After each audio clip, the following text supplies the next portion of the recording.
Morning focus, मैं हूं सोमनाथ दास और आप देख रहे हैं मार्केट शाला पर आज का प्री मार्केट एनालिसिस। चलिए देखते हैं कैसी रहेगी मार्केट की चाल। वर्ल्ड मार्केट का सेंटीमेंट अगर देखें तो न्यूट्रल साइड पे है, क्योंकि कल तो यूएस के मार्केट्स क्लोज रहे और इस वजह से वहां पे से कोई भी इंडिकेशन हमें डिफरेंट इंडिकेशन कल जो है देखने को नहीं मिला। इंडिया विक्स वॉलेटिलिटी इंडेक्स थोड़ा सा इंच अप होकर के बंद हुआ 14.65 पे, हालांकि कंट्रोलेबल है। क्रूड ऑयल जरूर जो है अपने रेजिस्टेंस एरियाज के आसपास स्ट्रगल कर रहा है, यानी कि उसको ब्रीच करने की कोशिश कर रहा है और कल थोड़ा बढ़ के अराउंड दिस रेजिस्टेंस एरिया 74.23 के आसपास जाकर के WTI इंडेक्स का जो क्रूड ऑयल है उसने क्लोज दिया। US bond yields as usual, क्योंकि मार्केट्स यूएस के मार्केट्स में कोई भी कल एक्टिविटी नहीं थी, तो 4.68 जहां थे वहीं पे ही अभी भी दिखाई दे रहे हैं। डॉलर इंडेक्स 109 के अपने हाइज पे एकदम आकर के टिका हुआ है, क्योंकि ये एक करेंसी रिलेटेड मैटर है और इसकी वजह से इंडियन करेंसी के ऊपर भी प्रेशर आ रहा है, क्योंकि डॉलर मजबूत हो रहा है। तो ये एक कंसर्न यानी कि चिंता का विषय है। हालांकि आईटी कंपनीज को जो या एक्सपोर्ट ओरिएंटेड कंपनीज को जो कि यूएस में एक्सपोर्ट करती हैं अपनी सर्विसेज को या प्रोडक्ट्स को, उनके लिए थोड़ा सा बेनिफिशियल जरूर हो सकता है, बट ओवरऑल इकोनॉमी के पॉइंट ऑफ व्यू से ये एक अच्छा साइन नहीं है। पुट कॉल रेशियो थोड़ा गिर करके कल के मार्केट में बंद हुआ 0.65 ओवरसोल्ड टेरिटरी के अंदर दिखाई दे रहा है, जो कि एक डेड कैट जंप बोलें या फिर थोड़ा सा एक अपवर्ड साइड का मूवमेंट की तरफ एक पुट कॉल रेशियो का इशारा बोलें, उसे आप कह सकते हैं। अब देख लेते हैं इंडियन मार्केट के सेंटीमेंट्स क्या बोल रहे हैं। इंडियन मार्केट का सेंटीमेंट अगर आप देखें तो कल बहुत ही एक तरीके से जो है सेलिंग वाला दिन रहा इंडियन मार्केट्स के अंदर। 0.69% की गिरावट यानी कि 162 पॉइंट की गिरावट के साथ निफ्टी स्पॉट लेवल बंद हुआ। डाउन ट्रेंड एकदम अपने आप में एकदम इंटैक्ट है। कमजोरी जो है बाजार के अंदर दिख रही है, पूरे चार्ट के प्राइस एंड एक्शन के अंदर दिख रही है। अब ये कब तक रहेगी, कब ये रिवर्सल होगा, ये तो समय ही बताएगा। लेकिन जो समझ में आ रहा है वो ये कि प्रॉब्लम हमारे खुद के इंडियन मार्केट्स की भी है, जहाँ पे कि जो कॉर्पोरेट्स हैं उनके रिजल्ट्स, उनकी अर्निंग्स जब तक वापस नहीं आएगी, इकोनॉमी में जो एक स्ट्रेंथ थी वो वापस नहीं आएगी, तब तक इसी तरीके का माहौल हमें देखने को मिलेगा। बाहर के जो इंडिकेशंस हैं वो किसी लेवल तक हमें जरूर प्रोटेक्ट करने की कोशिश कर सकते हैं, बट एट द एंड जो है आपकी स्ट्रेंथ जो है, इनर स्ट्रेंथ है, उसका आना ज़रूरी है। Q3 के रिजल्ट स्टार्ट हो चुके हैं, हो सकता है Q3 एंड Q4 भी थोड़ा स्ट्रगलिंग रहे, लेकिन ये जैसा कि मैं कहता हूँ लॉन्ग टर्म इन्वेस्टिंग के पॉइंट ऑफ व्यू से इन्वेस्टिंग को कंटिन्यू रखना चाहिए, क्योंकि 5-6 महीने एक अच्छी एक्यूमुलेशन आपके पोर्टफोलियोज में हो सकती है, चाहे वो म्यूचुअल फंड के SIP यूनिट्स के थ्रू हो या फिर अच्छे स्टॉक्स के एक्यूमुलेशन के थ्रू हो। तो लॉन्ग टर्म सेंटीमेंट जो है, आपकी अप्रोच जो है इन्वेस्ट करने की ही होनी चाहिए।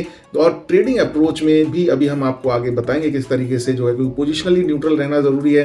पोजिशनली यू नेवर नो कि आज जहां मार्केट बंद हुआ कल किस तरीके से मूवमेंट दिखाएगा। फिलहाल तो जहां पे मार्केट स्टैंड कर रहा है नियर सपोर्ट एरियाज है, तो यहाँ पे पोजीशन लेकर के कोई जाना किसी साइड पे, क्योंकि वीक है तो लॉन्ग साइड पे जो है पोजीशन लेके जाना खतरनाक हो सकता है अगले दिन के लिए। और अगर शॉर्ट साइड पे लिया क्योंकि नियर सपोर्ट एरियाज है, तो हो सकता है वहां से भी एक डेड कैट जंप मिलने के चलते वो भी एक लॉस का कारण बने। तो इंट्राडे में ही ट्रेडिंग पॉइंट ऑफ व्यू से आपको देखना चाहिए अपने सेटअप को।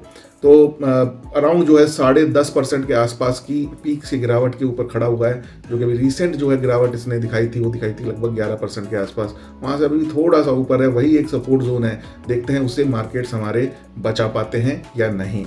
आगे देख लेते हैं कल मार्केट एक्टिविटीज कैसी रही। FIIs और DIIs की अगर हम बात करें तो बेहतरीन जो है बिकवाली जो है FIIs की तरफ से जो है देखी गई। 7170 करोड़ रुपए की बिकवाली FIIs ने करी और उनको संभालने का काम किया DIIs ने, जिन्होंने कि 7639 करोड़ की खरीदारी करी। और ये खरीदारी आपके और हमारी जो SIP की इन्वेस्टमेंट्स है उनसे आ रही है, क्योंकि कल जो डेटा आया है उसमें दिसंबर का डेटा बताता है कि और जो है SIP का कॉन्ट्रीब्यूशन बढ़ा है। 26,000 करोड़ रुपए का SIP कॉन्ट्रीब्यूशन दोस्तों अब हो गया है। तो ये पैसा जो है मार्केट को संभाल रहा है। नहीं तो FIIs की जैसी बिकवाली अभी तक तो जो है लोअर फ्रीज पता नहीं कितनी ही बार लग जाने थे। एडवांस डिक्लाइन रेशियो अगर हम देखें, मार्केट ब्रेड्थ जो है काफी नेगेटिव रही, बढ़ के 624 शेयर्स बढ़ के बंद हुए और 1884 शेयर्स गिर के बंद हुए। और इसकी वजह से इसका इंपैक्ट आपको अपने फाइनेंशियल पोर्टफोलियोज पे भी देखने को मिला। लेकिन डरने की कोई भी बात नहीं है, जो लॉस बुक कर लिया जाए वही लॉस है।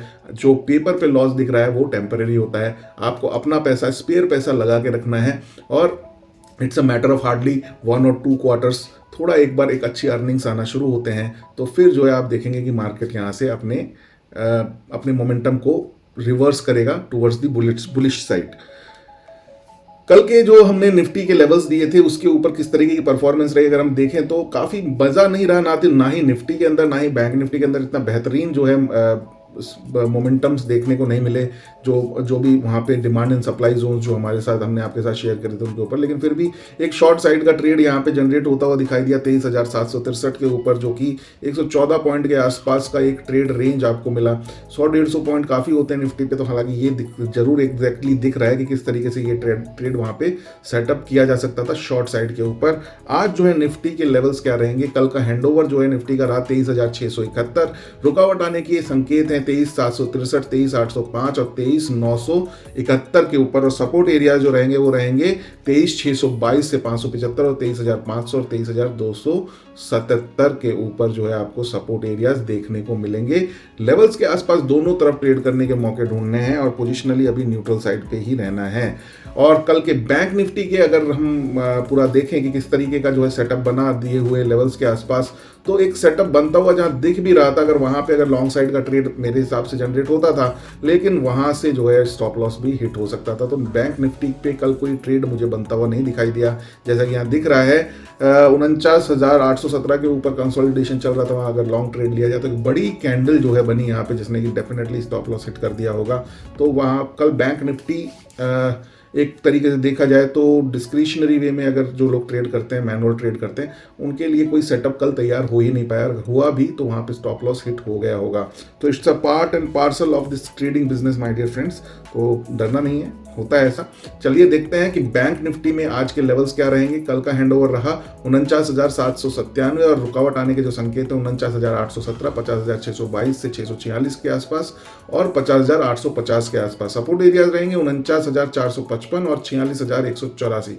बैंक निफ्टी में आपका बायस जो है शॉर्ट साइड का रहना चाहिए। बहुत ही कमजोर जो है बैंक निफ्टी का चार्ट हो चुका है, जैसा कि आप चार्ट पे देख भी पा रहे हैं। बट रेजिस्टेंस और सपोर्ट लेवल के आसपास दोनों साइड ही ट्रेड करने के मौके ढूंढे इंट्राडे में। पोजिशनली मैं अभी अवॉइड ही करूंगा, क्योंकि निफ्टी ने अपना सपोर्ट पकड़ा हुआ है और वहां से अगर एक जंप देता है तो वो जंप हर जगह रिफ्लेक्ट होगा।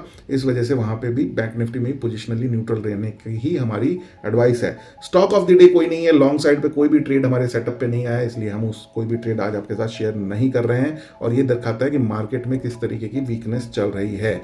और हमारा लेटेस्ट फिंडोज www.markshala.com पे अगर अभी भी आपने नहीं पढ़ा है तो जरूर जाएं और देखें एक नया क्रिप्टो करेंसी का एनालिसिस, बायो प्रोटोकॉल किस तरीके से वो बेनिफिशियल हो सकता है आपके पोर्टफोलियोज के अंदर और आपकी इन्वेस्टिंग जर्नी के अंदर। ज़रूर देखें और अपना एक एक्सपोजर जो आपको क्रिप्टो में लेना है उसको लेकर के अपनी नॉलेज बढ़ाने के लिए आपके लिए ये सेगमेंट बहुत ही कारगर साबित हो सकता है दोस्तों। तो ये था आज का हमारा pre market analysis. I hope आपका दिन अच्छा रहे, trading day business point of view से भी और इन्वेस्टिंग पॉइंट ऑफ व्यू से भी। फिर मिलेंगे बहुत ही जल्दी। तो तब तक करना क्या है, मार्केट शाला के साथ जुड़े रहना है। Do trade, do invest and seek financial freedom with market शाला के साथ, क्योंकि सीखते रहेंगे तो आगे बढ़ते रहेंगे। सीखते रहिए और बढ़ते रहिए। Bye bye.